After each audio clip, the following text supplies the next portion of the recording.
Yeah, thank you. You know, this morning, an Austin group that helps the homeless and families in need here in the capital city is expanding its reach. Caritas of Austin is opening up a second location. So joining us to talk about that is the executive director of Caritas. This is Catherine Quinn. Good morning to you. Good morning. Thank you for being here. I know it's a long day for you, but an exciting one. Yes, it is. Tell me about this new location. Well, Caritas North, as we're calling it, located at 9027 Northgate Boulevard, is the result of a strategic design process that board and stakeholders went through. Okay. And as we addressed our capacity issues at Caritas. In downtown Austin, which is the first one, right? Yes. Okay. And so we've been in the community for 50 years.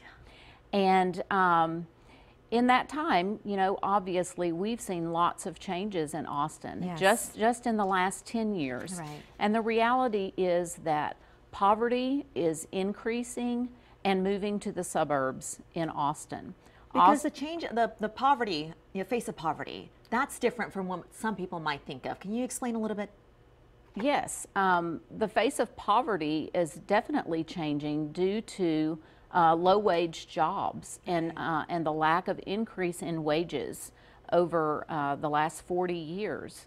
No longer is the face of poverty just people who are unemployed and disabled. Now added to those ranks are people who work full-time, sometimes 2 full-time jobs, and still cannot pay for housing and their basic needs. Because we've seen how housing, as you mentioned, has skyrocketed here in Central Texas, so this is something that people can really use. The new location, will that offer anything different from the first one?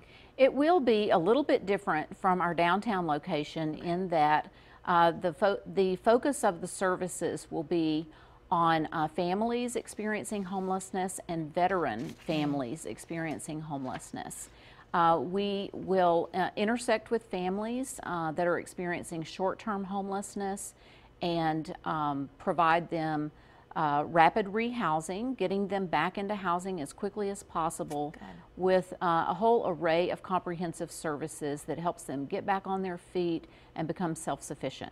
Before we talk about the second location and more about that's happening today, can you just quickly tell me what you see in families that you help, their emotional response to finally somebody helping them with something they've been struggling with for so long? Well, of course, the first response is relief. Yeah. And, you know, once they become engaged in services and have that sense of relief that they're not going to land on the streets, they are able to connect and begin the work that they need to do to turn their lives around and begin to be more of a part of the mainstream community. Right, you've helped so many people with Caritas. Thank you so much for joining us. We'll put that information up on the screen right now because the opening for the second location is at 9027 at Northgate Boulevard, and just in true Caritas fashion, you're asking people to bring a canned food item so that you can continue helping the families of Central Texas. Thank you so much for what you do. We appreciate you. Well, thank you, Sally. Okay, we'll be right back.